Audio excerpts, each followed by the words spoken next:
በዚህ የንግድ ጦርነት ውስጥ ዋንኛም ተጎጇም አሜሪካ መሆኗም ሳይታለም የተፈታ ነው በማለትም አስጠንቅቀዋል። ጄፒ ሞርጋን ሰሞኑን ባወጣው የኢኮኖሚያዊ ትንበያ ዓለማችን አሁን በተያዘችው መንገድ ከተጓዘች የተያዝነው የፈረንጆቹ የ2025 ዓመተ ምህረት ከ8 ወራት በኋላም ሲጠናቀቅ ያጠቃላይ የዓለማችን ኢኮኖሚ ክስረት ወይም ሪሴሽን ከ40 ከመቶ ወደ 60 ከመቶ ሊያንሰራራም ይችላል በማለትም ትንበያውን አስቀምጧል። መቀመጫውን በሲንጋፖር ያደረገው ሐሳብ አፍላቂው ኤሲያን የጥናት ማዕከል የኢኮኖሚ ጉዳይ ተመራማሪ የሆኑት ክሪስቲና ፎንግ በበኩላቸው ይህ ዛሬ የተጀመረው የንግድ ጦርነት ከቀጠለ የአሜሪካ ማኒፋክቸረርስና አስመጪዎችም የመጀመሪያው ገፈት ቀማሾች ይሆናሉ። አሜሪካዊ አስመጪዎችም አዲሱን የታሪፍ ወጫቸውን መጋራትን ከመረጡ ትርፋቸውን ያሽቆለቁላል። የአሜሪካ የቢዝነስም ተክለሰውነትም ይቀያየራል። ወጫቸውን ለመቀነስም ሲሉ በርካታ ኩባንያዎች የሥራ መጠናቸውን ይቀንሳሉ። በርካታ ሰራተኞችም ከአሜሪካ ጋር በድንበር የምትዋሰነው በንግድም የምትተሳሰረው ካናዳም ከዛሬ ጀምሮ በአሜሪካም ተመርተው ወደ ግዛቷ በሚገቡ ተሽከርካሪዎች ላይ የ25 ከመቶም ታሪፍ ተግባራዊ እንዲሆንም አስታውቃለች። የአገሪቱ ጠቅላይ ሚኒስትር ማርክ ካርኔይ በሰጡት ጋዜጣዊ መግለጫ ዛሬ የወሰድነው እርምጃ በጥናትና በስሌትም የተካሄደ ነው ብለውታል። ከትላንትና ዕለት በተካሄደው የሪፐብሊካን ፓርቲ ዓመታዊ የኮንግሬሽናል ኮሚቴ የራት ግብዣ ላይ ንግግር ያደረጉት ፕሬዚዳንት ዶናልድ ትራምፕ አዲሱን የታሪፍ እርምጃችንን ተከትሎ በርካታ የውጭ አገራት መሪዎችም ከኛ ጋር ድርድር ለማድረግ በወረፋ ላይ ተደርድረዋል። እነዚህ አገራት ምናምናችንን ሳይቀር ለመሳም የፈለጉትን ነገር እናደርጋለን ሰር እና እባካችሁ ድርድር እናድርግ የሚል ከሞት ያልተናነሰ ምልጃ ላይ ናቸው በማለትም የፕሬዚዳንት ዶናልድ ትራምፕ ታዳሚዎቻቸውን ሳቅ በሳቅም አድርገውታል። የተያዙትም የኢኮኖሚ ፖሊሲም በትክክለኛው መንገድ ላይ እያመራ መሆኑን ትራምፕ የአሜሪካው ፕሬዚዳንት ዶናልድ ትራምፕ ኢትዮጵያን ጨምሮ የቅርብ ወዳጅና የዘመናት ትስስር ያላቸውን እንደዚሁም በዝባጅና ባላንጣ ያሏቸውን አገራት ላይ ከዛሬ ጀምሮም ተግባራዊ ይሆናል ያሉትን የንግድ ታሪፍም ከቅርብ ወዳጆቻቸው ሳይቀርም ቁጣም ተቃውሞና ዛቻም እያስተናገደ ይገኛል። የምጣኔ ሀብት ባለሙያዎች አሜሪካንን ጨምሮ የዓለም ኢኮኖሚ መንገጃገጭ ውስጥም ሊገባ ይችላል በማለትም ከወዲሁ እያስጠነቀቁ ይገኛሉ። ቀደም ሲል ዳግም ስልጣን በያዙ ማግስት ህገወጥም ስደተኞችንና አደንዛዥ እጾችን ወደ አሜሪካ እንዲያስገቡ አንፈቅድላቸውም በማለት በጎረቤት ሜክሲኮና በካናዳ ከአሜሪካም ትልቅ የንግድ ሸሪክም ቻይና ላይ የ25 ከመቶ የገቢ ምርቶች ታሪፍ ለመጣል ዝተው የነበሩት ፕሬዚዳንት ዶናልድ ትራምፕ በአንዳንድ ምርቶች ላይ የተጨማሪ ታሪፍ እፎይታ ወይም መዘግየት ውሳኔም አስተላልፈዋል። ከውጪ በሚገቡ ምርቶች ላይ ተጨማሪ ታሪፍ መጫን የአሜሪካን ምርታማነትን ይጨምራል፣ ሰራተኞችን ያበረታታል፣ ኢኮኖሚውንም ያነቃቃል የሚል ስሌትም የያዙትም ፕሬዚዳንት ዶናልድ ትራምፕ የአሜሪካ ኢኮኖሚና ሸማቾችን በዝብዘዋል፣ አታለዋል ባሏቸው 60 አገራት ላይ ከዛሬ ሚያዝያ ወይም ከፈረንጆቹ አፕሪል 9 2025 ጀምሮ ተግባራዊ የሚሆን ከ20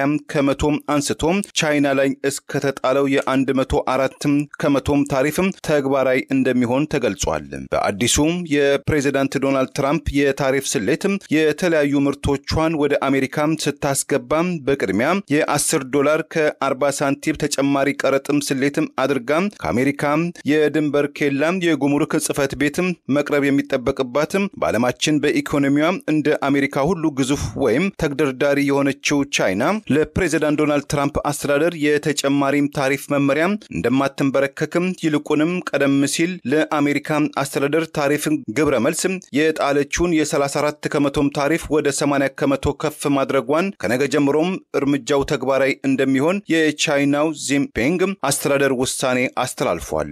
እንደ አሜሪካም የንግድ ተወካዮች ጽፈት ቤት መረጃ ባለፈው የፈረንጆቹ ዓመት 2024 ወደ አሜሪካም ገበያዎች 438.9 ቢሊዮን ዶላር የሚያወጣ ምርቶቿን የላከችው በተቃራኒው 143.5 ቢሊዮን ዶላር የሚያወጣ የአሜሪካም ሰራሽ ምርቶችና ሸቀጦችን የተቀበለችው ቻይና እና አሜሪካ መካከል የተጀመረው አይን ያጠፋም አይን ጥርስ ያወለቀም ጥርሱ ይውለቅም ፖሊሲን የሁለቱ ግዙፍ የዓለማችን ሀገራት ኢኮኖሚያዊ ማህበራዊ ትስስሮችን ከማናጋቱን ባሻገር የዓለማችን ኢኮኖሚ ላይ ዳፋው ቀላል እንደማይሆን ከወዲሁም ተሰክቷል። የፕሬዝዳንት ዶናልድ ትራምፕ የታሪፍ ፖሊሲን የአምባገነናዊ እርምጃ ነው የሚል ርዕስ አንቀጽ ይዞ ብቅም ያለው ዕለታዊ የቻይና መንግስታዊ ልሳን ጋዜጣ ቻይና ዴይሊ ይህንን ከዋሽንግተን ዲሲ የተሰነዘረውን የንግድ ጦርነትን አዋጅን ለመቀልበስም ጎረቤት አገራት ጃፓን፣ ደቡብ ኮሪያ፣ ሌሎችንም የኤሲያ አገራትና 27ቱ የአውሮፓ ህብረት አባል አገራትን በጋራ ከመስራት ውጪ አማራጭ እንደሌላቸው አስጠንቅቋል። የቻይናው የውጭ ጉዳይ ሚኒስትር ቃል አቀባይ ሊን ጂያን ዛሬ ለመገናኛ ብዙሃን ቤጂንግ ውስጥ በሰጡት መግለጫ እንደዚህ አይነቱን የአንድ ወገን የበላይነትን የሄጀሞኒ እና የማስፈራራት የማሸማቀቅ አሰራርን ቻይና በጽኑ ትቃወማለችም ብለዋል። የአሜሪካ አስተዳደር በግዙፍ የንግድ ሸሪኳ ቻይና ላይ በዋነኛነት የቆለለው የንግድ ታሪፍ በቻይና የውስጥ ኢኮኖሚ ዘገምተኛ በሆነበት የቻይና የአገር ውስጥ ሸማቾችም አቅም ደከም ባለበት እንደዚሁም የቻይና ኢኮኖሚን ለማነቃቃት የውጭ ተኮር ገበያ ዋነኛ መሳሪያ መሆኑ በተገለጸበት ወቅት መሆኑ ቻይናም መጎዳቷ የአደባባይ ሚስጥር መሆኑ ተነግሯል። ቻይና በአሜሪካ ላይ የጣለችው የ84% ታሪፍ በመልካም አጋጣሚነት ያልተመለከቱት የአሜሪካ የግምጃ ቤት ዋና ጸሐፊዋ ስኮት ቤሴንት ዛሬ ለፎክስ ቴሌቪዥን የቢዝነስ ፕሮግራም በሰጡት አስተያየት በዓለም ንግድ ላይ ዋነኛ ወንጀለኛና ዘራፊ ነች ያሏትን ቻይና ወደ ድርድር መድረክ አለመምጣቷ አለመታደል አሳዛኝ ነው። ቻይና ማለት በዚህ ዘመናዊ የዓለም ንግድ ዘመን ዋነኛ ብቸኛም ተጠቃሚ በመሆን የምትታወቅ ነች ብለዋል። ይህም የንግድ ፍትጊያ የተሸናፊነት ስሜት ነጸብራቅ ነው በማለትም የቤጂንግን አቋም ነቅፈዋል። የተለያዩ የምጣኔ ባለሙያዎች እንደሚሉትም ከሆነ የአሜሪካው ፕሬዝዳንት ዶናልድ ትራምፕ አስተዳደራቸው ዛሬ አሃዱ የተባለውን የንግድ ታሪፍ በቢሊዮን ዶላር ትርፍ እናገኛለን፣ የሥራ ዕድልም ለአገር በቀል አምራቾች ድርጅቶችም ሰፊ ዕድል ይሰጣል የሚለው ምኞት ሆኖም ይቀራል። በተቃራኒው የአሜሪካ ኢኮኖሚና ሸማቾች ከዓለም ሸማቾች በበለጠ ይጎዳሉ የሚል ማስጠንቀቂያ በመስጠት ላይ ይገኛሉ። በኒው ሴንቸሪም ተቋም ውስጥ ከፍተኛ የምጣኔ ሀብት ባለሙያ የሆኑት ክላውዲያም ሺያን የአሜሪካ አስተዳደር የተያዘው የንግድ ታሪፍ በዚህ መንገድም ከቀጠለ አሜሪካ ከዋጋ ግሽበትም ከኑሮ ውድነትም መላቀቅም በእጅጉ ከባድ ይሆንባታል በማለትም ለታይምስ መጽሔትም ስጋታቸውን አጋርተዋል። በሲንጋፖር ማኔጅመንት ዩኒቨርሲቲ ስኩል ኦፍ ኢኮኖሚክስ ክፍል ውስጥ ረዳት ፕሮፌሰር የሆኑት ያን ሜል በበኩላቸው በዚህ የንግድ ጦርነት ውስጥ ዋነኛም ተጎጂዋ አሜሪካ መሆኗም ሳይታለም የተፈታ ነው በማለትም አስጠንቅቀዋል። ጄፒ ሞርጋን ሰሞኑን ባወጣው የኢኮኖሚያዊ ትንበያ ዓለማችን አሁን በተያዘችው መንገድ ከተጓዘች የተያዝነው የፈረንጆቹ የ2025 ዓመተ ምህረት ከ8 ወራት በኋላም ሲጠናቀቅ የአጠቃላይ የዓለማችን ኢኮኖሚ ክስረት ወይም ሪሴሽን ከ40 ከመቶ ወደ 60 ከመቶ ሊያንሰራራም ይችላል በማለትም ትንበያውን አስቀምጧል። መቀመጫውን በሲንጋፖር ያደረገው ሐሳብ አፍላቂው ኤሲያን የጥናት ማዕከል የኢኮኖሚ ጉዳይ ተመራማሪ የሆኑት ክሪስቲና ፎንግ በበኩላቸው ይህ ዛሬ የተጀመረው የንግድ ጦርነት ከቀጠለ የአሜሪካ ማኒፋክቸረርስና አስመጪዎችም የመጀመሪያው ገፈት ቀማሾች ይሆናሉ። አሜሪካዊ አስመጪዎችም አዲሱን የታሪፍ ወጫቸውን መጋራትን ከመረጡ ትርፋቸውን ያሽቆለቁላል። የአሜሪካ የቢዝነስም ተክለሰውነትም ይቀያየራል። ወጫቸውን ለመቀነስም ሲሉ በርካታ ኩባንያዎች የሥራ መጠናቸውን ይቀንሳሉ፣ በርካታ ሰራተኞችም ከሥራ ገበታቸው ይፈናቀላሉ በማለትም ስለቀጣዩ ጊዜም አስጠንቅቀዋል። ከአሜሪካ ጋር ጠንካራ የንግድ ግንኙነት ያላቸው በርካታ ምርቶቻቸውንም በአሜሪካ ገበያዎች ውስጥ በገፍም ከሚያስገቡ አገራት መካከል ተጠቃሽ የሆነችው የኤስያ አገር ቬትናም 46 ከመቶ፣ ካምቦዲያ 49 ከመቶ፣ ባንግላዴሽ 39 ከመቶ ታሪፍ የተጣለባቸው መሆኑን ተከትሎ የአሜሪካ አስተዳደር የታሪፍም ቁንጥጫውን ከወዲሁ እየተሰማቸው መምጣቱም ተመልክቷል። ለምሳሌ ያህል ለ4 ሚሊዮን ዜጎቿም የሥራ ዕድል በመስጠትም ሸቀጦችን ለአሜሪካ የጨርቃ ጨርቅ ሸማቾች ባለፈው ዓመት 7.34 ቢሊዮን ዶላር የሚያወጣም ሸቀጥም ያቀረበችው ባንግላዴሽ በአዲሱ የፕሬዝዳንት ዶናልድ ትራምፕ አስተዳደር የታሪፍም ጦርነትም ሳቢያ ከአሜሪካ ሸማቾች በኩል የሸቀጥም ላኩልን ጥያቄ መቆሙ ተመልክቷል። ለአሜሪካ የናይክም ጫማም ካልሲዎችን 50 ከመቶ፣ ለአዲዳስም የጫማ ምርቶችም ተመሳይ ምርቶችን 39 ከመቶ በማቅረብ የምትታወቀው ፕሬዝዳንት ዶናልድ ትራምፕ የቅርብ ወዳጃችን በማለትም በቅርቡ ያሞካሿት ቬትናም 40 ከመቶ ያህሉ ምርቶቿን ለመቀነስ መገደዷ አንዳንድ ኩባንያዎችም ቬትናምን ለቀው በመሄድ የአሜሪካ አዲሱ የታሪፍ አርጩሜም ቀለል ወደሚልባቸው አገራት ለመሄድ መወሰናቸው መቀጠላቸውም ተሰምቷል። ፕሬዚዳንት ዶናልድ ትራምፕ ባለፈው ሳምንት በተከበረው የነጻነት ቀን ወይም ላይብሬሽን ዴይ ባሉት መድረክ ላይ ኢትዮጵያን፣ እንግሊዝን፣ ብራዚልን፣ ኮሎምቢያን፣ ሳውዲ አረቢያን፣ አርጀንቲናን፣ አውስትራሊያን ጨምሮ ወደ 50 ለሚጠጉ አገራት ላይ ታሪፍ መጣላቸው አገራቱም ከአሜሪካ ጋር ካላቸው የረጅም ጊዜ የታሪክ የንግድም ዲፕሎማሲ ግንኙነትም አኳያ የተመለከቱት ወገኖች የመኖራቸውን ያህል በፕሬዚዳንት ዶናልድ ትራምፕ የመጀመሪያው የስልጣን ዘመን የዋይት ሃውስ የንግድ አማካሪ የንግድ ጠበቃም የሆኑት ኬሊ አን ሻው በዚህ በህይወት ዘመናችን በዓለም ላይ የተወሰደው ትልቁ የተናጥል የንግድ ውሳኔ የአሜሪካን አስተዳደር ለአገራት ያለውን አመለካከትን ያንጸባረቀበት ነው ብለውታል። ባለፈው ዓመት ለአሜሪካ ወደ 58 ቢሊዮን ፓውንድ በአብዛኛው መኪናና ማሽነሪዎችም የመድኃኒትም አቅርቦት ያቀረበችው ከአሜሪካ ጋር የቀረበ ዲፕሎማሲያዊና ኢኮኖሚያዊ ትስስር ያላት እንግሊዝ በአልሙኒየም በመኪና ምርቶቿ ላይ የተጣለው ተጨማሪ ቀረጥም ገናም ከጅማሮ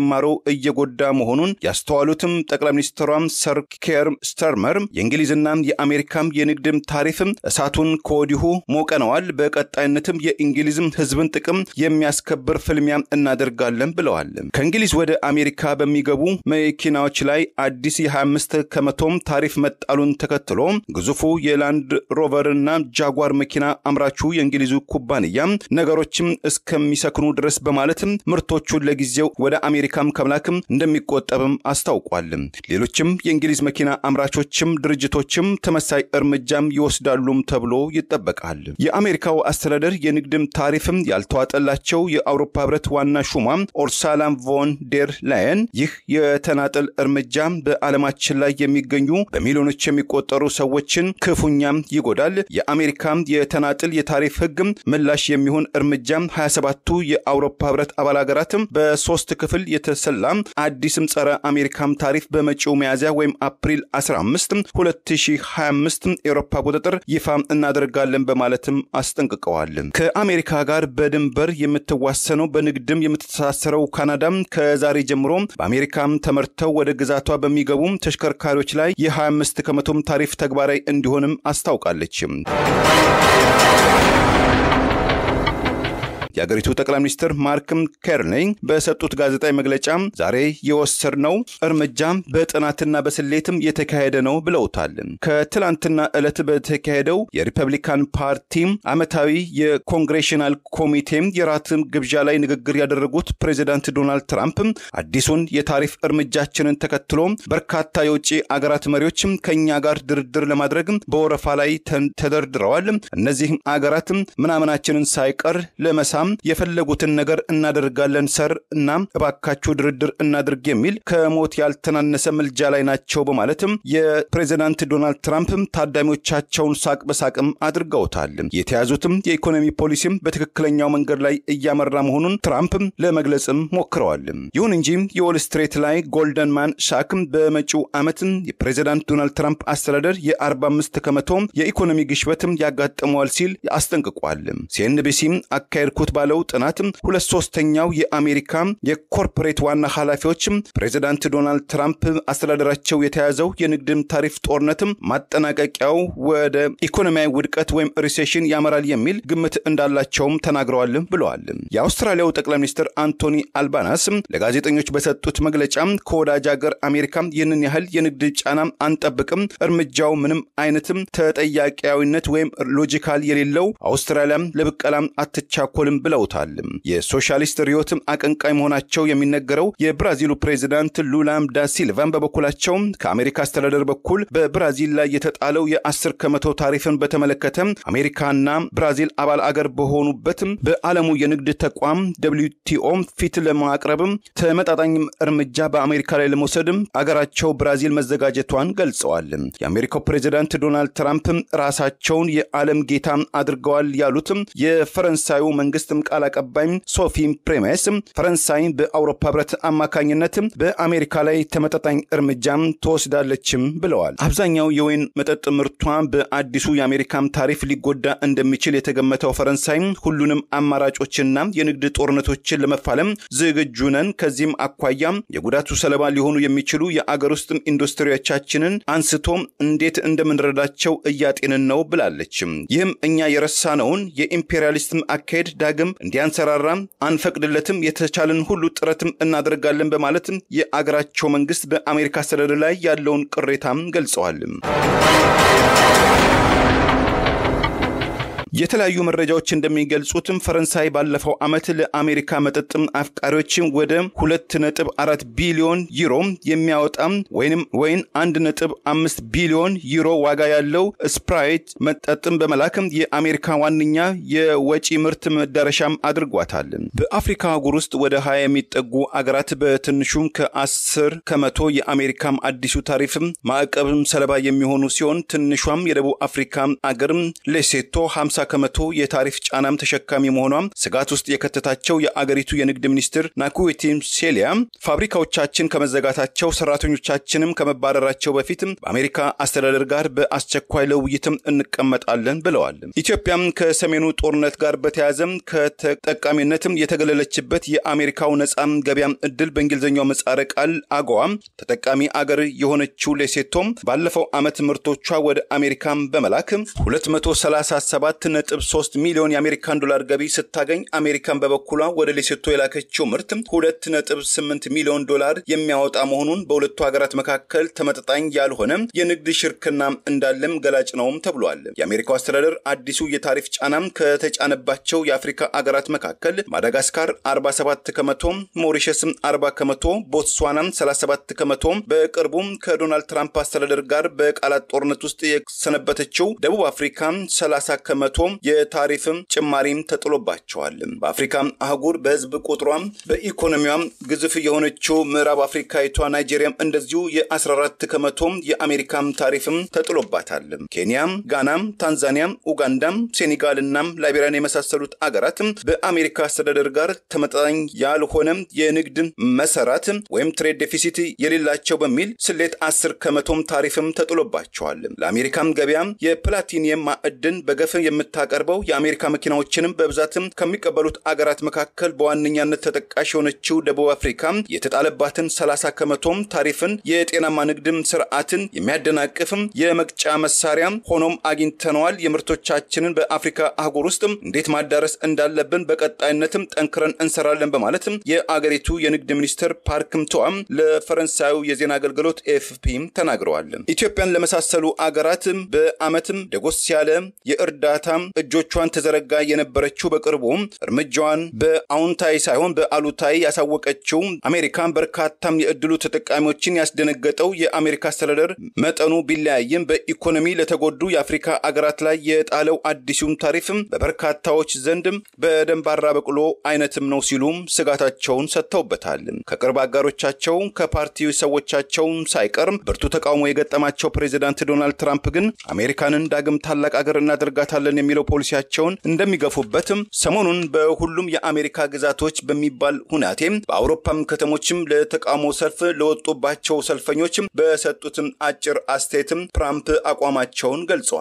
በርካታም ስቶክ ማርኬቶችም ዛሬ ላይ የዋጋ ግሽበትም እንደተከሰተባቸው የተለያዩ የመገናኛ ብዙሃን ዘግበዋል። ለብር ራዲዮም ለተጠናቀረው ታምሩ ገዳነኝ ቸርን ሰንበት መልካሙን ሁሉ ያሰማን።